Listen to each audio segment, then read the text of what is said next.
The Grand Assembly Hall floated in the darkness of space like a giant diamond. Inside its crystal walls, representatives from 847 different alien species gathered for what they called an emergency session. The air hummed with tension as creatures of every shape and size filled the massive chamber. Some breathed oxygen, others methane. Some had scales, others had fur or skin or something else entirely. But today they all shared one thing in common. They were afraid of humans. Ambassador Elena Voss stood at the human platform, her back straight and her hands clasped behind her. She wore a simple gray suit, nothing fancy or military. Next to her stood 3 other human diplomats, all watching the proceedings with careful eyes. They were the only humans in a room filled with thousands of aliens. 2 centuries ago, humanity had joined the Galactic Assembly as newcomers, eager to learn and help. Now they stood accused of being dangerous.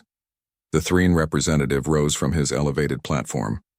The Threen were one of the oldest races in the galaxy, tall and thin like walking crystals, their bodies reflecting light in rainbow patterns. When they spoke, their voice echoed through translation devices that every species wore.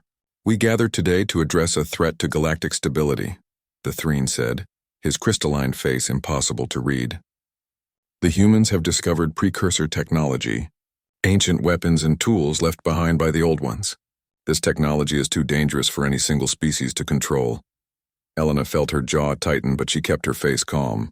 The precursor artifacts had been found in human space, on a dead world orbiting a dying star. Her people had spent years carefully studying them, sharing some findings with the assembly. But apparently sharing was not enough. Another representative stood up, this one a Krovan with purple scales and 6 arms. "The humans cannot be trusted with such power," the Krovan declared. "They are young, impulsive. They do not understand the responsibility that comes with precursor knowledge." Elena wanted to laugh at that. Humans had been the galaxy's peacekeepers for 200 years. When stations broke down, human engineers fixed them. When wars started, human diplomats stopped them. When ships were lost in deep space, human rescue teams found them.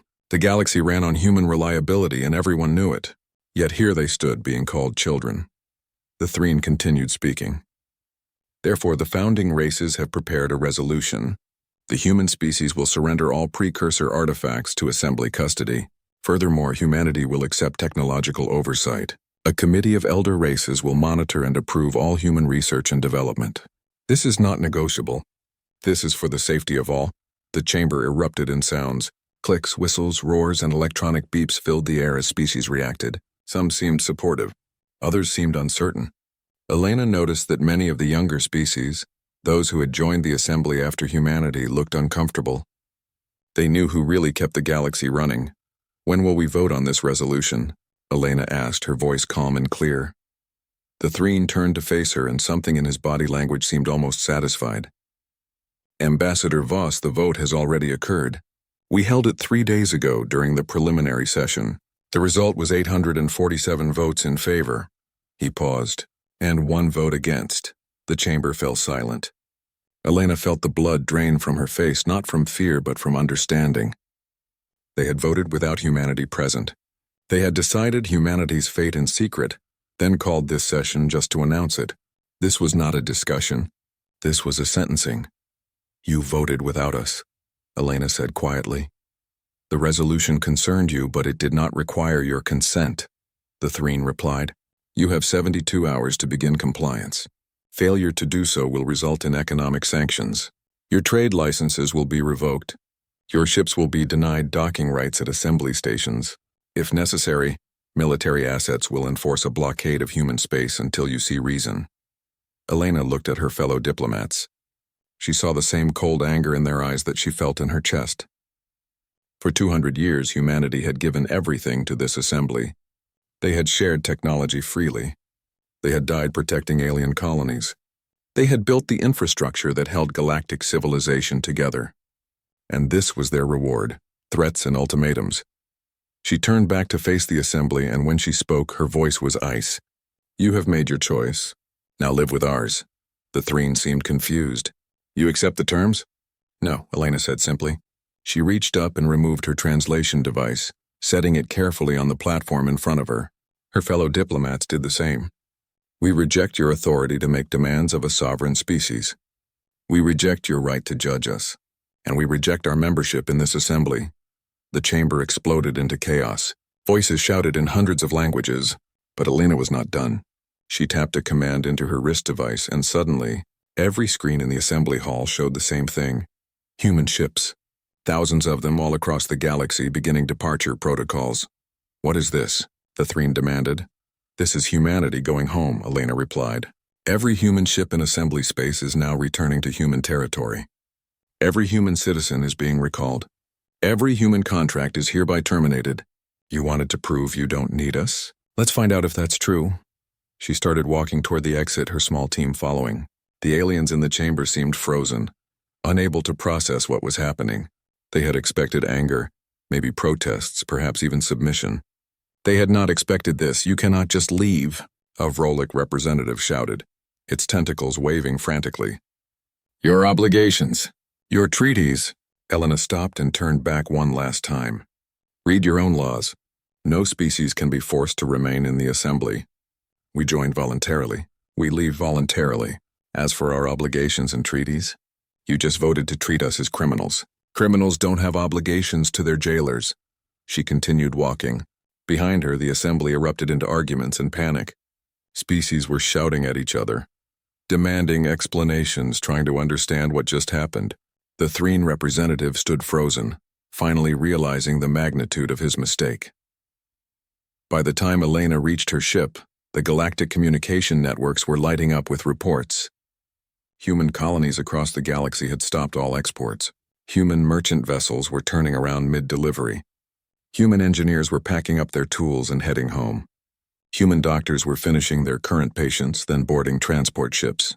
Human teachers, artists, traders, and workers were all leaving. And most terrifying of all, the human rescue fleet. That legendary armada that had saved millions of lives over 2 centuries was going dark. Their frequencies went silent. Their transponders turned off. They simply vanished from tracking systems. Elena sat in her captain's chair as her ship left the assembly hall behind. Through the viewport, she could see other human vessels converging, forming up into convoy formations. Thousands of ships all heading in the same direction. Home. They're trying to hail us, her communications officer reported. 17 different species requesting emergency talks. Ignore them, Elena said. We gave them 200 years of friendship. They gave us 72 hours of ultimatums. We're done talking. She watched as the assembly hall grew smaller in the distance, that giant crystal structure that had once represented hope and cooperation. Now it just looked fragile, like something that might shatter at the slightest touch. The galaxy was about to learn a hard lesson. Humanity had never been the students in this relationship. They had been the teachers, the fixers, the glue holding everything together. And now the glue was gone. Set course for home, Elena ordered, and activate the border defenses. No one follows us. As her ship jumped to faster-than-light speed, she allowed herself one small, cold smile. The galaxy had 3 days to realize its mistake. She wondered how long it would take them to start begging. She wondered if humanity would even answer when they did. 3 weeks had passed since the humans walked out of the assembly, and the galaxy was starting to understand what it had lost. Counselor Thren stood in his office aboard the Hegemony command station, staring at reports that made his crystalline body dim with stress. He had been so confident when he delivered the ultimatum. The founding races had agreed that humanity needed to be controlled. They were too successful, too innovative, too influential for such a young species. It was not right. It upset the natural order of things now. Looking at the data streaming across his screens, Thren realized they had made a terrible mistake. Medical supplies from human colonies have stopped completely, his aide reported, her voice trembling. The Krovan homeworld is reporting a scale rot outbreak. Without human nanite treatments, they estimate 30% mortality within 6 months. Thren said nothing. What could he say? Fusion core deliveries have ceased, the aide continued. 17 stations are operating on backup power. 43 mining operations have shut down. The human design translation software that connects our communication networks is starting to fail, and no one knows how to fix it. What about the merchant ships? Thren asked, though he already knew the answer. All human vessels have withdrawn. Their trade routes are empty. Do you know what that means, Counselor? The aide pulled up a chart showing galactic trade networks. Over half of the connecting lines were colored red, indicating shutdown routes. The humans were not just traders. They were the traders. They connected everyone. Without them, species that have never met are trying to negotiate deals. Languages that have never been translated are causing misunderstandings. Trade agreements that took decades to establish are falling apart. Thren turned away from the screens. He had not known. None of them had known. Yes, everyone was aware that humans were helpful. Yes, they knew humans built things and fixed things. But no one had sat down and actually calculated how much of galactic civilization ran on human contribution. Now the numbers were coming in and they were terrifying. "There is more," his aide whispered. "Tell me." "The human search and rescue fleet. It is gone, completely dark." Thren felt his body grow cold. The human rescue ships were legendary. They operated in every sector, responding to distress calls with impossible speed. Human crews had saved millions of lives over 2 centuries. They asked for no payment, no recognition. They just showed up when you needed them and pulled you from whatever disaster threatened you. Surely they would not abandon civilians in danger, Thren said, but his voice lacked conviction. His aide pulled up a report. Science Station Kepler 7 in the Outer Rim. They sent a distress call 16 days ago. Equipment failure, life support critical.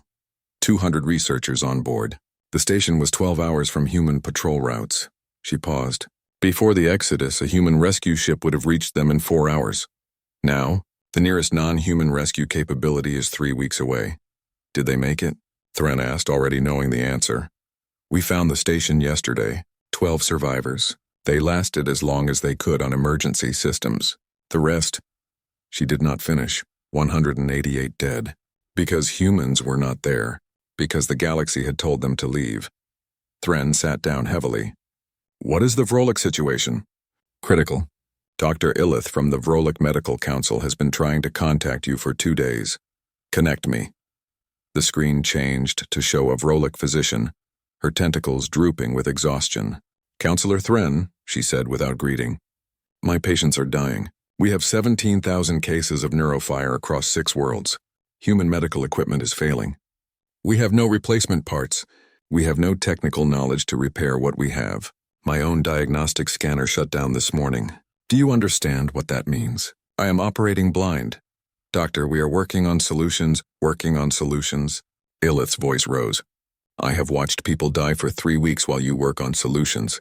Human technology is integrated into every medical facility in this sector, not just their fancy nanites or their rescue ships.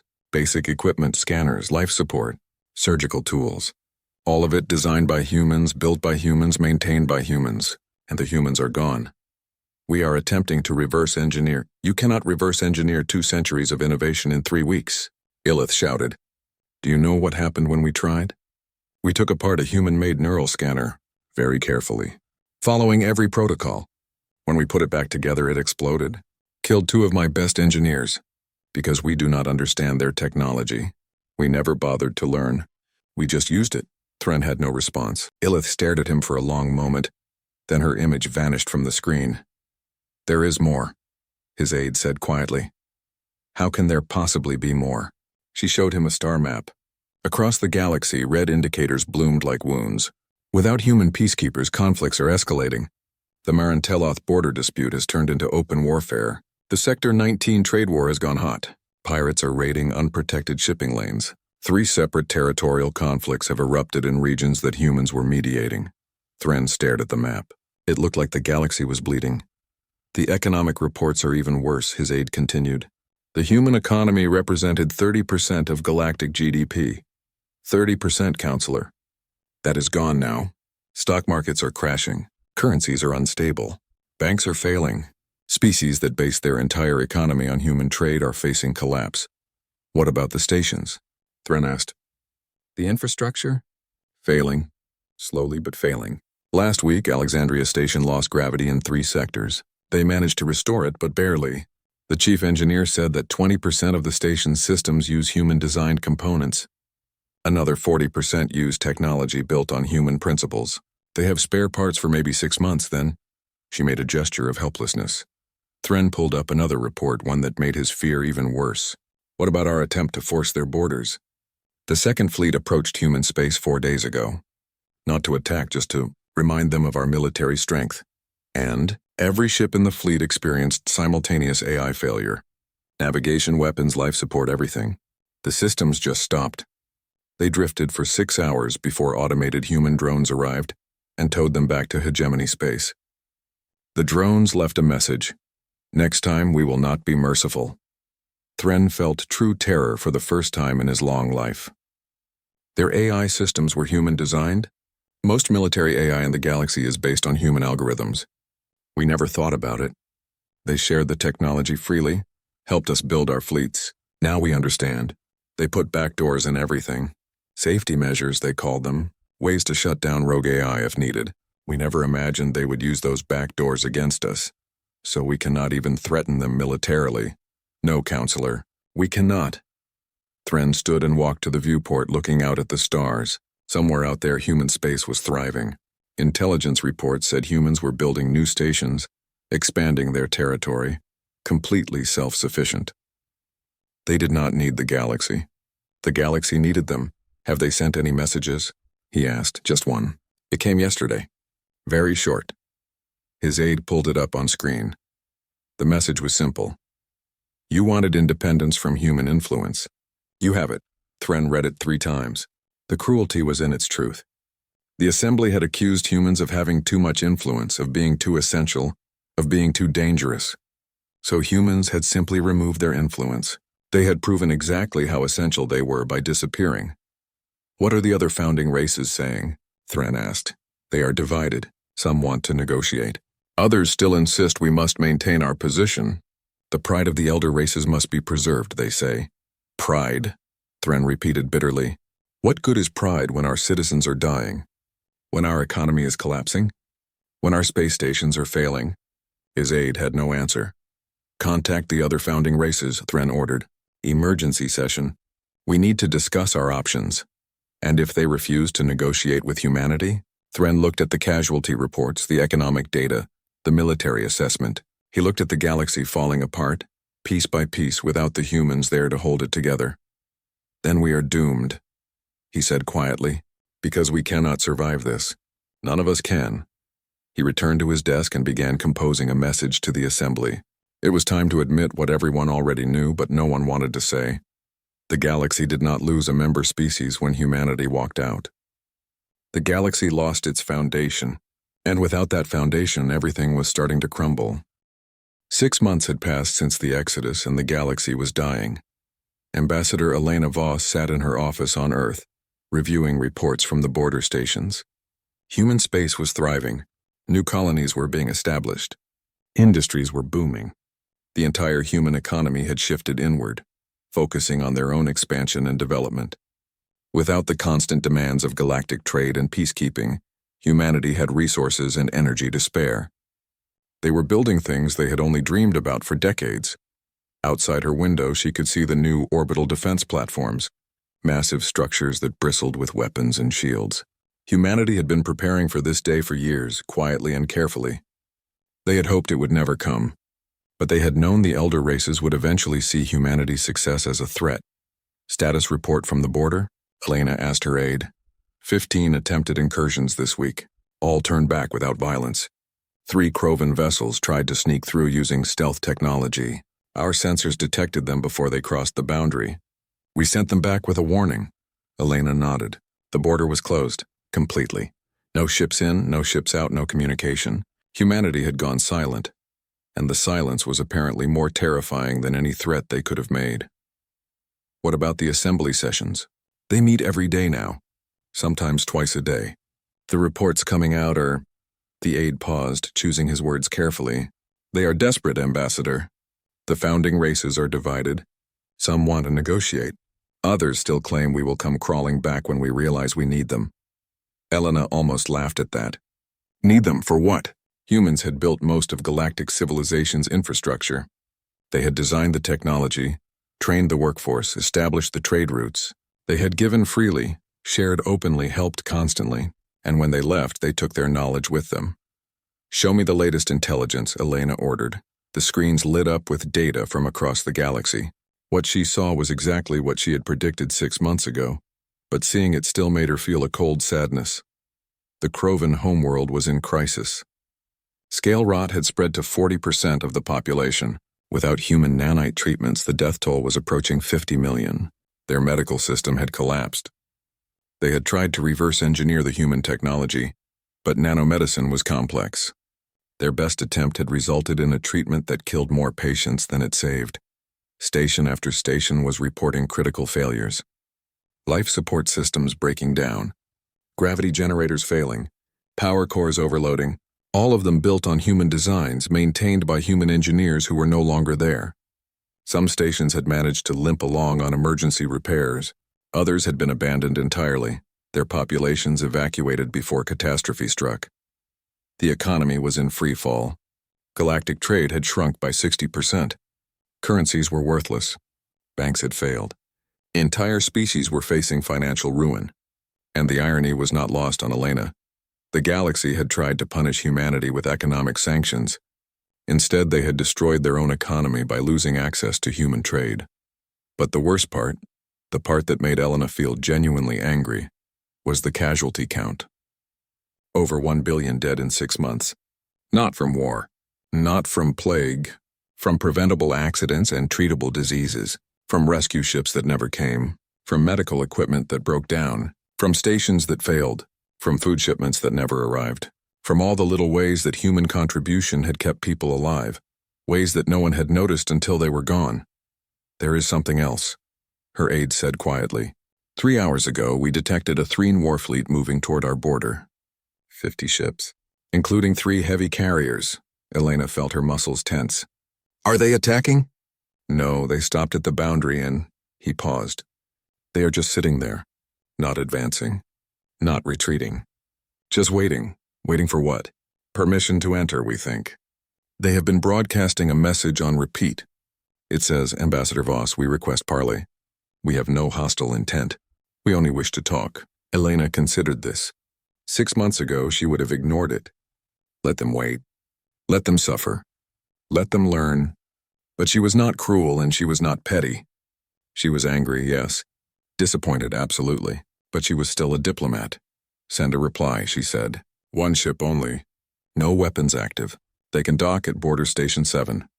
I will meet them there. 12 hours later, Elena stood in a conference room on Border Station 7, watching as Counselor Thren entered. The Threen looked different than she remembered. His crystalline body was dull, lacking its usual rainbow shine. He moved slowly like someone carrying a heavy weight. Ambassador Voss, he said. His voice came through the translator, but even the mechanical tone could not hide his exhaustion. Counselor Thren, she replied. You wanted to talk. Thren sat down, his body making a sound like wind chimes. I come to offer an apology. Elena waited. She said nothing. We were wrong, Thren continued. We accused you of being dangerous. We claimed you had too much power. We tried to force you into submission. He paused. What we should have said is that we were afraid. Afraid of your success. Afraid of your innovation. Afraid that you would realize you did not need us. We never claimed to not need you, Elena said quietly. We wanted to be partners, equals, friends. I know that now. Thren pulled up a data pad. Do you know what this is? This is a casualty report. 1,200,000,000 dead in 6 months. Not from war. From your absence. From all the ways you helped us that we never bothered to notice. Elena felt a pang of grief. She had known, of course. Her intelligence reports had the same numbers. But hearing it spoken aloud made it real in a different way. We are dying, Thren said simply. The founding races refuse to admit it, but we are dying. Our stations are failing. Our economy has collapsed. Our people are suffering. And we did this to ourselves. We pushed away the one species that held everything together. What do you want from me? Helena asked. Come back, please. We need you. Need us? Elena's voice hardened. 6 months ago you said you needed to control us. That we were too dangerous. Too powerful. Too young to be trusted. Now you need us? What changed? We understand now. You were not trying to dominate us. You were trying to help us. Everything you built, everything you shared, it was not about power. It was about making life better for everyone. Thren looked directly at her. We mistook generosity for ambition. We mistook your success for a threat. We were fools. Elena walked to the viewport. Outside she could see human ships patrolling the border. Powerful ships. Advanced ships. Ships that could have been used to conquer, but were instead used to protect. That was humanity's way. They built not to dominate, but to defend. They helped not to control, but because it was right. What are the assembly's terms? She asked. Terms? Thren sounded confused. You came here with an offer. What does the assembly offer in exchange for our return? Thren hesitated. I do not have authorization to negotiate.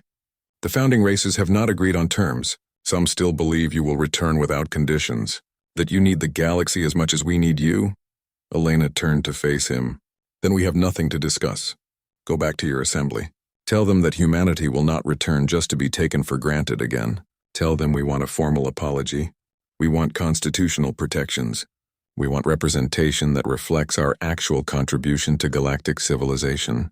And we want the right of refusal, the ability to opt out of any decision that affects our sovereignty. They will never agree to that, Thren said. It would mean admitting they were wrong. It would mean changing the power structure of the entire galaxy.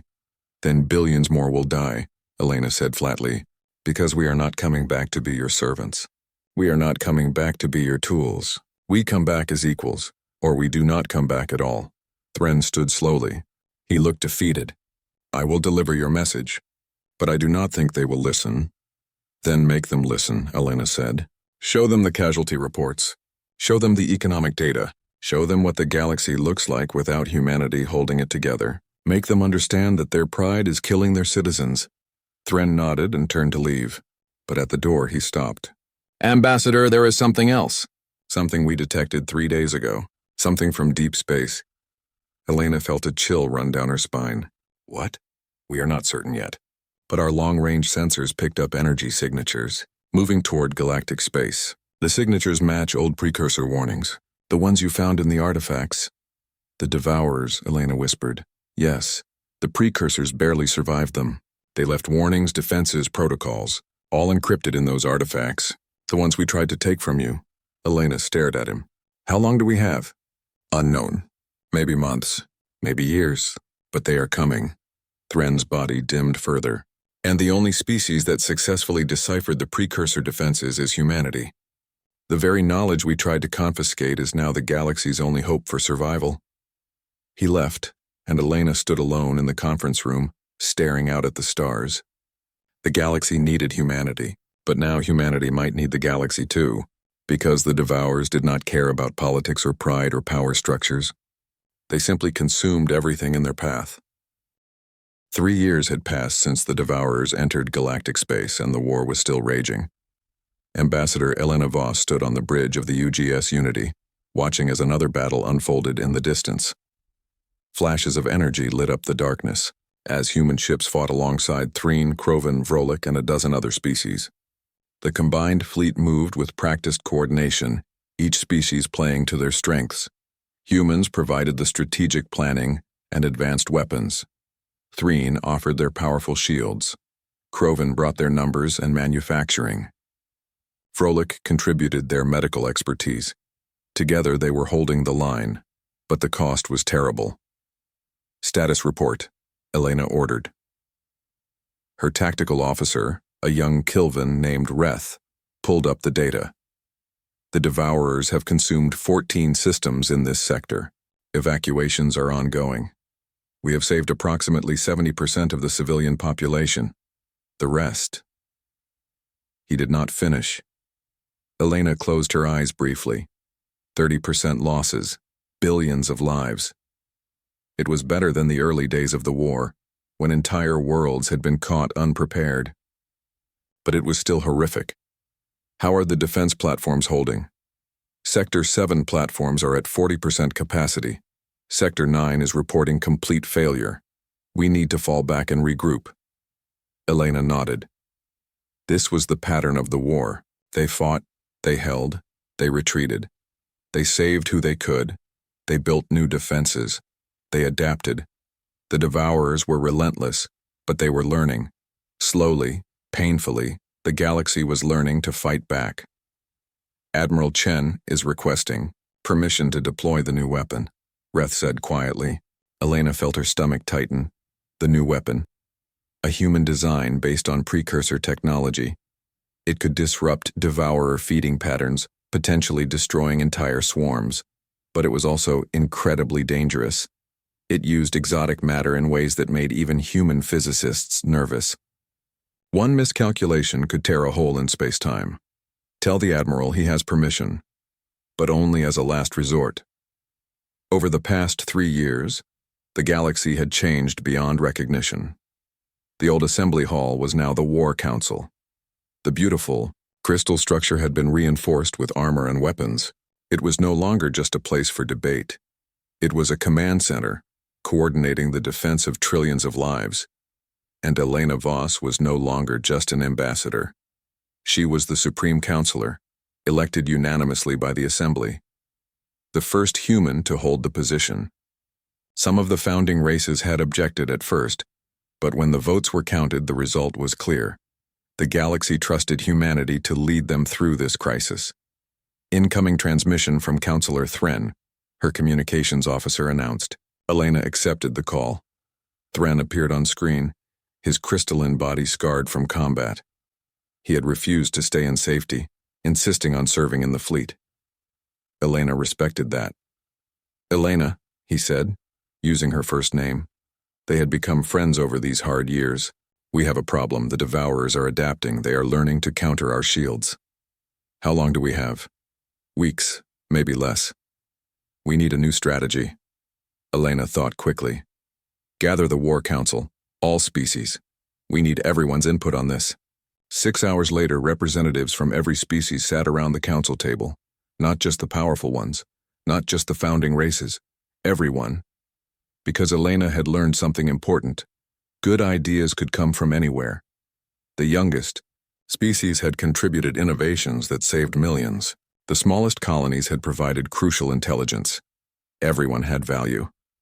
The Devourers are adapting to our defenses, Elena began. We need new approaches, ideas, any ideas. The discussion was intense.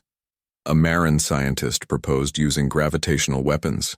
A human engineer suggested deploying decoy systems.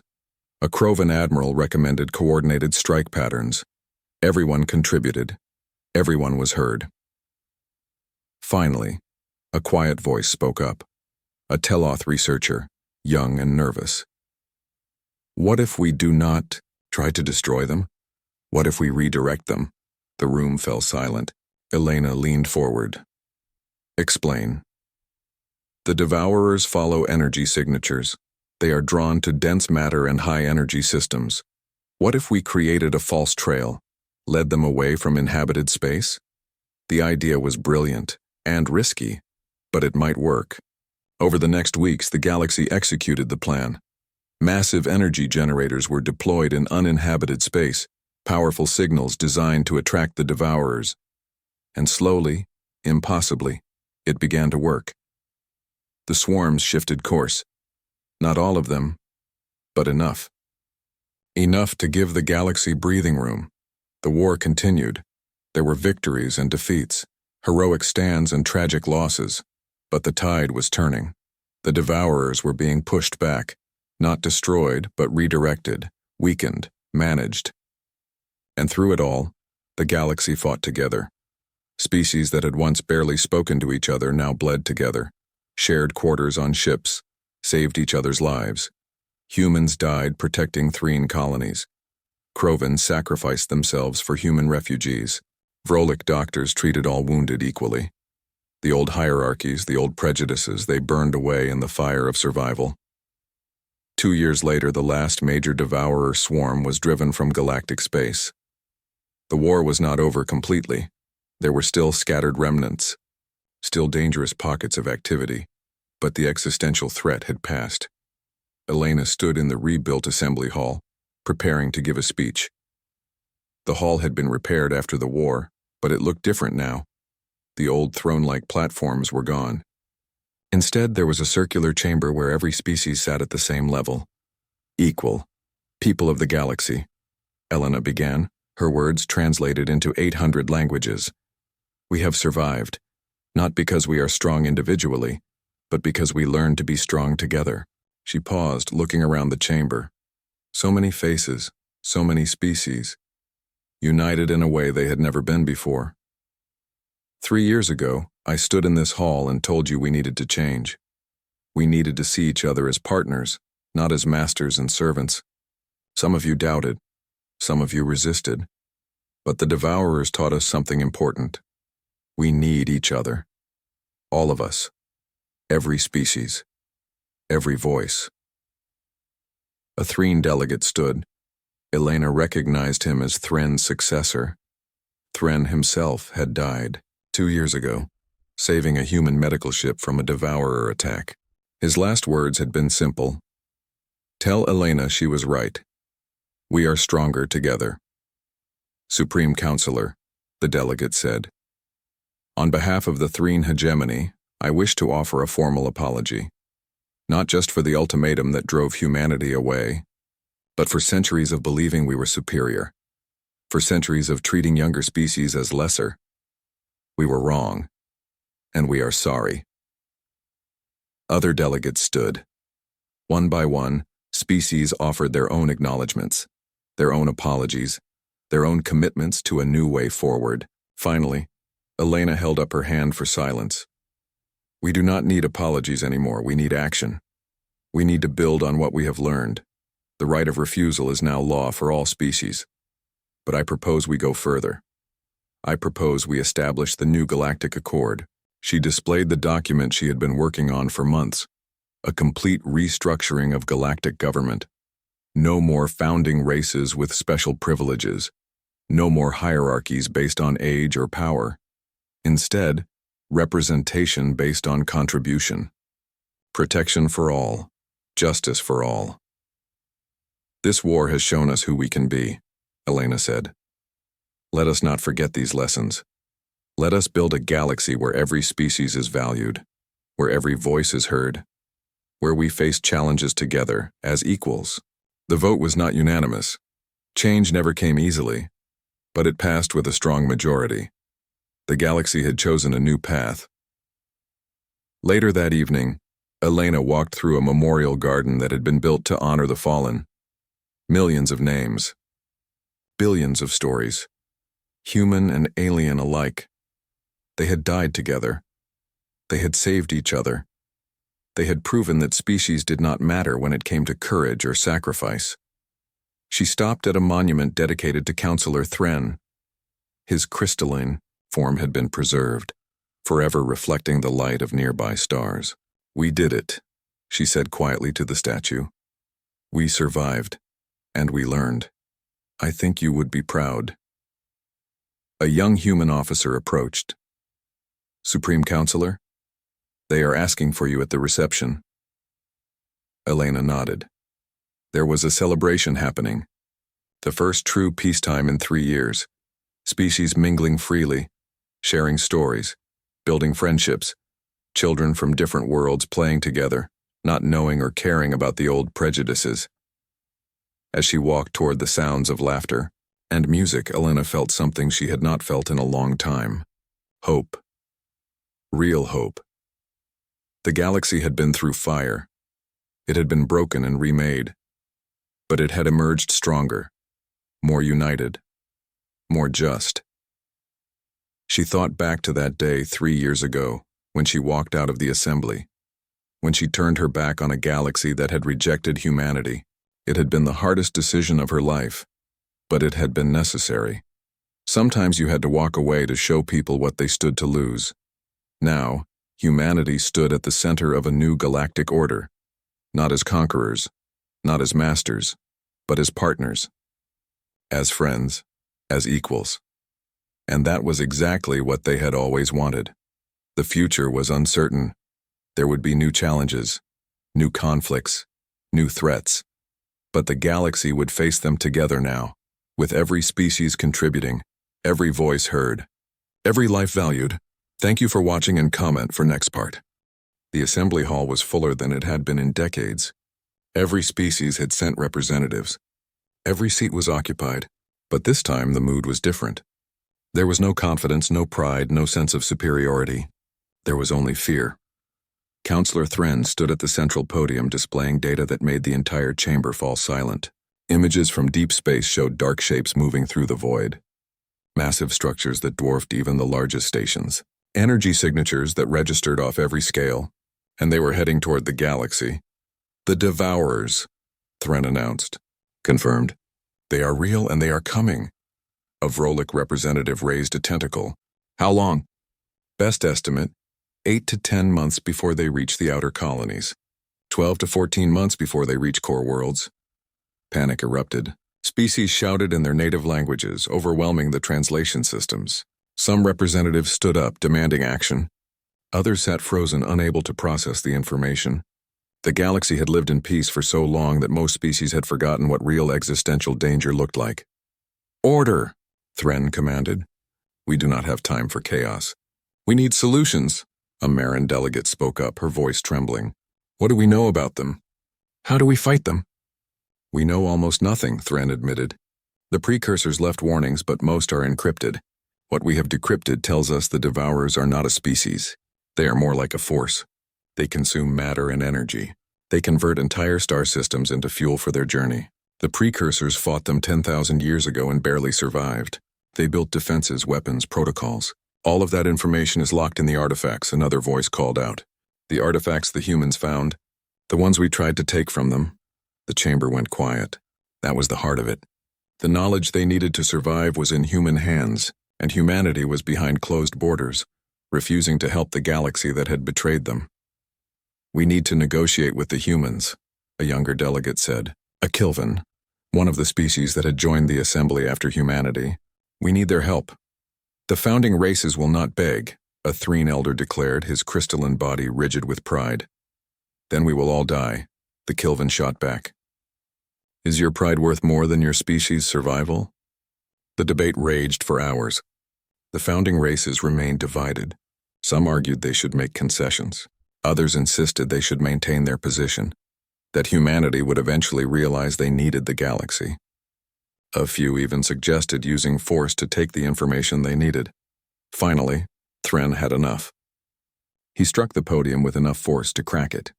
The sound echoed through the chamber. Enough! While we argue, the Devourers approach. While we debate pride and protocol, our citizens prepare to die. I am calling for a vote now. A vote on what? The Threen elder demanded. On accepting humanity's terms. All of them. Formal apology, constitutional protections, proportional representation, the right of refusal, everything they asked for. The chamber erupted again. Some species supported it immediately. Others protested. But Thren pressed forward.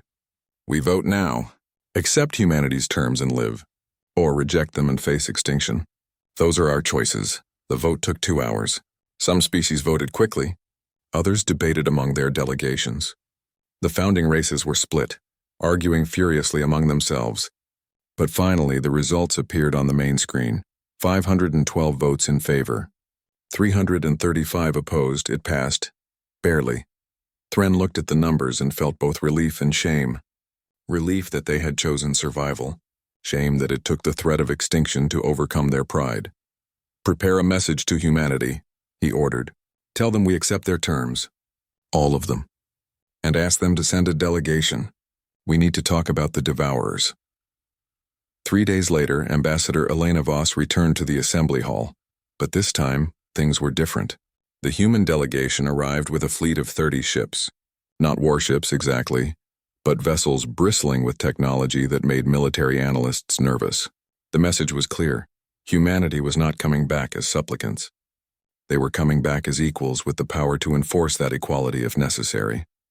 Elena walked into the chamber, and this time she was not standing on a lower platform. A new platform had been built at the center of the room, level with all the others, equal. She took her place there, looking out at the assembled species. You voted to accept our terms, she said without preamble. Do you understand what that means? Thren stood. It means we acknowledge our mistake. It means we recognize your sovereignty. It means we accept you as full partners in this assembly, with all the rights and protections that entails. And the right of refusal is now constitutional law. Any species can opt out of any decision affecting their sovereignty. This applies to everyone, not just humanity. Elena nodded slowly. That was important. Humanity had not demanded special treatment.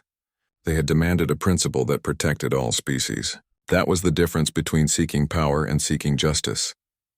Then let us discuss the Devourers, Elena said. She activated a holographic display. Data from the precursor artifacts filled the air. Detailed analysis of the Devourer threat, ancient battle plans, defensive strategies, weapon designs, all of it decrypted by human researchers over the past 6 months. The precursors called them the Endless Hunger, Elena explained. They are not alive in any way we understand. They are more like a cosmic process. They enter a galaxy, break it apart, consume its matter and energy, then move on. The precursors fought them for 300 years. How did the precursors win? A delegate asked. They did not, Elena said quietly. They survived. Barely. They lost 70% of their territory. Thousands of worlds were consumed. Trillions died, but they learned to fight back. They developed weapons, shields, strategies, and they left us instructions hoping their children would be ready if the Devourers returned. She pulled up schematics. These are precursor defense platforms. We can build them. These are energy shields that can protect entire star systems. We can deploy them. These are weapons designed specifically to disrupt Devourer feeding patterns. We can manufacture them. Can we build enough? Thren asked. In time? Alone? No, humanity alone cannot save the galaxy. We do not have enough shipyards, enough resources, enough manpower. Elena looked around the chamber. But together? If every species contributes? If we pool our resources and knowledge? Then we have a chance. A Krovan representative stood. What do you need from us? Everything, Elena said bluntly. We need your manufacturing, your resources, your scientists, your warriors. We need every species working together because the Devourers do not care about our politics. They will consume us all equally. Over the next weeks, the galaxy transformed. The Assembly became a war council. Species that had not spoken in decades worked together. Ancient rivalries were set aside. The founding races, humbled by their mistake, threw their considerable resources into the effort. Human engineers trained alien workers. Human scientists shared their findings freely. Human military advisors helped alien fleets prepare for combat. And slowly, painfully, the galaxy began to build its defenses. But it was not easy. Trust had been broken. Humanity had been hurt.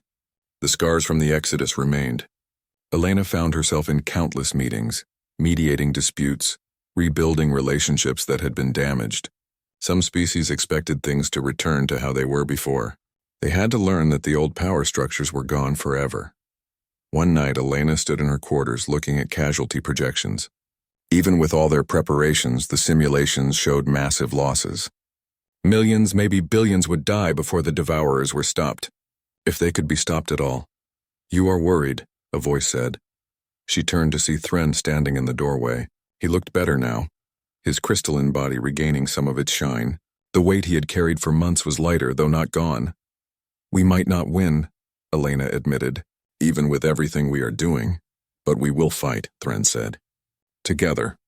That is what matters, Elena smiled sadly. 6 months ago you tried to control us. Now you fight beside us. What changed? I learned humility, Thren replied. I learned that strength is not about dominance. It is about cooperation, about recognizing that we need each other. He paused. Humans understood that from the beginning. It took us almost destroying ourselves to learn it. Do you think we can really win? Thren was quiet for a moment. I do not know. But I know this, whatever happens, we face it as one galaxy. Not as separate species. Not as masters and servants, as equals, as partners, as friends. He looked at her directly.